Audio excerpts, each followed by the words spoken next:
obviously, we're going to talk about it. It's a big story. What happened, with Bruiser Brody and Jose Gonzalez and Invader #1 in the locker room? Well, with the family? I was in the dressing room there. We were all there. All the boys were there. You were in the same dressing room as Brody, or is yeah, it? Okay. as Brody. We were all there. Yeah, I heard some like a fight. So sad. I really, I would want to talk about this anymore because it makes you sad.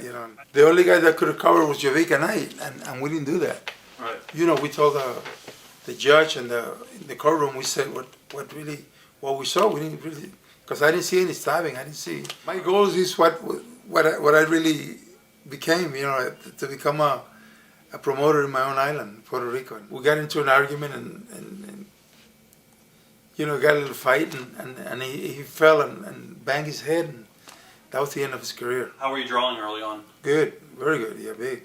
We used to run twice on Sundays, Sunday afternoon and Sunday evening. Wow. What was the typical crowd? Oh, we can go anywhere from 2,000 to 37,000 was the best one we ever had. What year was that?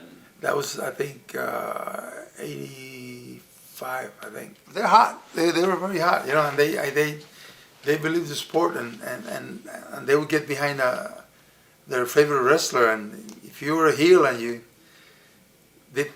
bad things, they go after you. But we had good security, really. I mean, we had a good company, and I was not the only star. We had the Invaders there that were hot.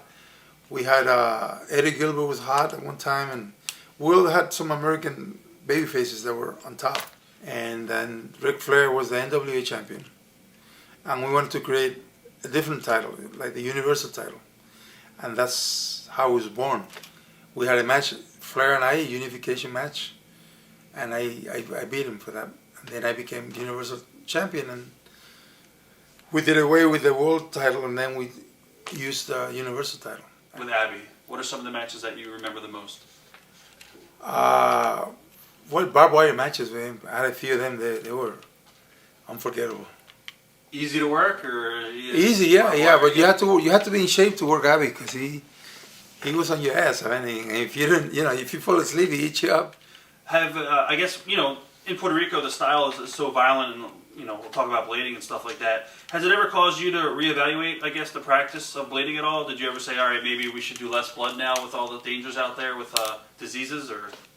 Well, we never, in our territory, there's not that much blood. Not anymore. Even then, it was not. It's less now, but right. Even then, it was not like people say, like every night. No, like I said, I always did the booking. It's just. Who's your? But the only one that really, we had Luke of the Sheepherders. He was a real booker for a year. Right. And Dutch too. He's the other one that really ran his stories. Oh, I enjoy working with a lot of guys. I enjoy the Funks a lot. Both of them, two different styles, but I enjoy both of them. Ronnie Garvin was solid, but I like working with him. Right. Flair, forget it. Harley Race, one of my favorites. Yeah. Bruiser Brody, they exaggerate a lot. They also exaggerate about the fans being as violent as they say they are. I admit, they're pretty hot-blooded, but they're not, murderers or assassins like, some of these guys say they are. When he comes over again, I said, Cheeky, you asked this piece of shit, what the hell's going on? I said, something's going on that we don't know about. And so then that's when they said that Brody had been stabbed, but they said he'd been stabbed by a fan. The Puerto Rican wrestlers, the American wrestlers got together in the hotel, and we said, bullshit, we're not going. This is bullshit to kill somebody in this goddamn business. Got a friend got stabbed, I remember I always arrived, the matches was starting at 8:30. The guys arrived there sometimes 7 o'clock, 7:30, something like that. I'm not gonna change, I never change, and I never will change my side of the story. What the police asked me the night of what happened, the knife, the Invader have the knife, the towel, and so many stupid stuff. And I've been asked about this so many times, what happened to Bruiser Brody, what happened to him here? And the answer to that, and I'm not dodging and I'm not ducking, but I think Brody had somehow had a percentage of this company here in Puerto Rico. I said, no, man, it's not. Bruiser Brody gone. I said, Tori, cool. Gone where?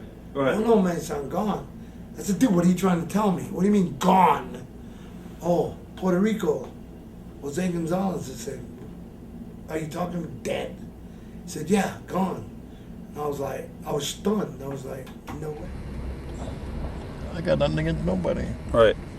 How hard was it for you to go back there after the whole Brody thing? Was it like kind of hard to go back, or? Because I know for a while you didn't want to go back to the island. Who told you that?